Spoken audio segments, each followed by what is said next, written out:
Assalamualaikum warahmatullahi wabarakatuh. Perkenalkan, nama saya Naila Cahya Kamila dengan NIM 251252521. Saya akan mempresentasikan materi tentang lipid. Lipid merupakan salah satu biomolekul penting yang banyak ditemukan dalam makhluk hidup. Materi yang akan saya bahas meliputi pengertian lipid, struktur umum lipid, klasifikasi lipid, serta beberapa uji reaksi yang digunakan untuk mengidentifikasi lipid. Lipid adalah senyawa biomolekul yang berfungsi sebagai sumber dan cadangan energi bagi tubuh, dibandingkan dengan karbohidrat dan protein. Lipid menghasilkan energi yang lebih besar, yaitu sekitar 9 kilokalori per gram.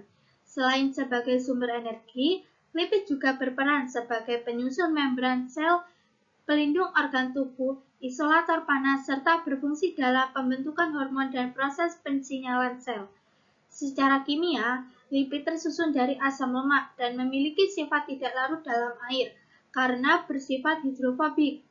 Namun, lipid dapat larut dalam pelarut nonpolar seperti eter, benzena, dan kloroform. Di sini ada struktur umum lipid. Struktur dasar lipid umumnya berasal dari asam lemak. Pada slide ini ditampilkan beberapa contoh. Asam lemak yaitu asam stearat, asam oleat, dan asam linoleat. Asam stearat merupakan asam lemak tidak jenuh karena tidak memiliki ikatan rangkap pada rantai karbonnya. Asam oleat merupakan asam lemak tidak jenuh tunggal karena memiliki satu ikatan rangkap. Sedangkan asam linoleat merupakan asam lemak tidak jenuh ganda karena memiliki lebih dari satu ikatan rangkap. Perbedaan jumlah ikatan rangkap ini mempengaruhi sifat fisik maupun biologis dari lipid tersebut. Yang kedua, struktur trigliserida. Trigliserida merupakan bentuk lipid yang paling banyak ditemukan dalam tubuh dan bahan pangan. Struktur trigliserida tersusun atau satu molekul gliserol yang berikatan dengan 3 molekul asam lemak melalui ikatan ester. Asam lemak yang menyusun trigliserida dapat berupa jenis yang sama maupun berbeda. Proses pembentukan trigliserida terjadi melalui reaksi esterifikasi antara gugus hidroksil pada gliserol dan gugus karboksil pada asam lemak. Karena sifatnya nonpolar, trigliserida tidak dapat larut dalam air dan berfungsi sebagai cadangan energi utama dalam tubuh.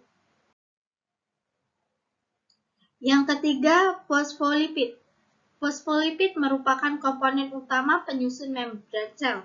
Struktur fosfolipid terdiri dari dua bagian, yaitu kepala yang bersifat hidrofilik atau suka air dan ekor yang bersifat hidrofobik atau tidak suka air.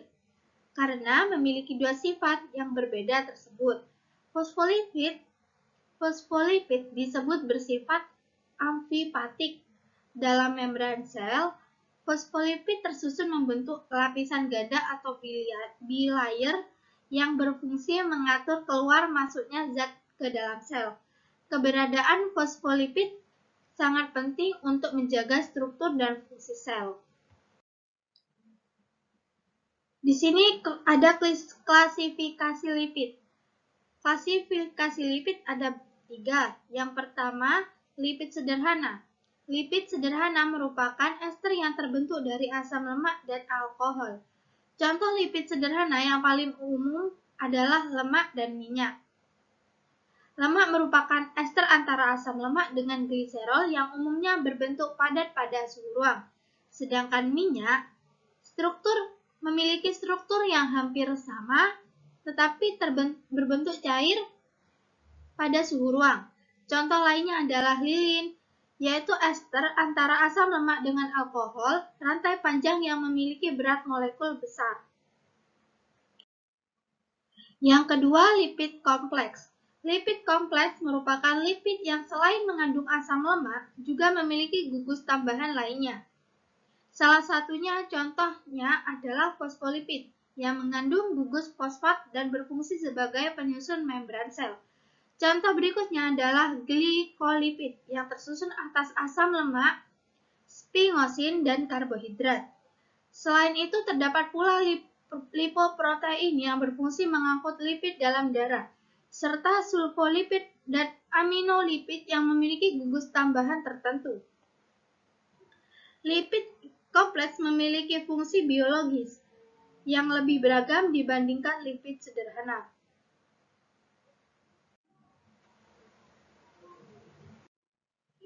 Yang ketiga, lipid prekursor dan derivat. Lipid prekursor dan derivat merupakan senyawa hasil pemecahan atau turunan dari lipid sederhana dan lipid kompleks. Contohnya adalah asam lemak, gliserol, steroid, aldehid lemak, badan keton atau keton bodies, vitamin yang larut dalam lemak, serta beberapa hormon. Kelompok lipid ini memiliki peran penting dalam metabolisme tubuh dan berbagai proses fisiologis lainnya. Untuk mengetahui keberadaan dan karakteristik lipid dapat dilakukan beberapa pengujian kimia. Pada presentasi kali ini akan dibahas 3 jenis uji lipid, yaitu yang pertama uji acrolein, yang kedua uji kejenuhan atau ketidakjenuhan, yang ketiga uji Salkowski. Yang pertama, uji acrolein. Uji acrolein digunakan untuk mendeteksi adanya gliserol atau lemak dalam suatu sampel. Pada pengujian ini, sampel dipanaskan bersama kalium hidrogen sulfat atau KHSO4 yang berfungsi sebagai agen pendehidrasi. Gliserol akan mengalami dehidrasi sehingga menghasilkan senyawa acrolein. Hasil positif ditandai dengan munculnya bau khas seperti lemak terbakar dan terkadang disertai asap putih. Munculnya bau tersebut menunjukkan bahwa sampel mengandung gliserol yang merupakan komponen penyusun trigliserida. Yang kedua, uji kejenuhan atau ketidakjenuhan. Uji ini digunakan untuk membedakan asam lemak jenuh dan tidak jenuh menggunakan reaksi Iod-Hooft. Asam lemak tidak jenuh memiliki ikatan rangkap yang mampu bereaksi dengan iodin. Apabila sampel mengandung ikatan rangkap, warna merah dan dari pereaksi akan berangsur-angsur memudar hingga menjadi kuning bening. Semakin cepat warna memudar, maka akan semakin banyak jumlah ikatan rangkap yang terdapat dalam sampel tersebut. Yang terakhir, uji Salkowski. Uji Salkowski digunakan untuk mengidentifikasi adanya kolesterol. Pada pengujian ini, sampel terlebih dahulu dilarutkan dalam kloroform anhidrat. Kemudian ditambahkan asam sulfat pekat. Jika hasilnya positif, akan terbentuk warna merah pada lapisan kolesterol, sedangkan pada lapisan asam sulfat akan muncul warna kuning yang disertai fluoresensi hijau. Perubahan warna tersebut menunjukkan adanya kolesterol dalam sampel yang diuji.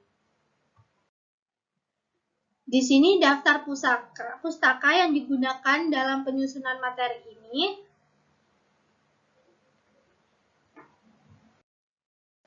Demikian presentasi saya mengenai lipid, mulai dari pengertian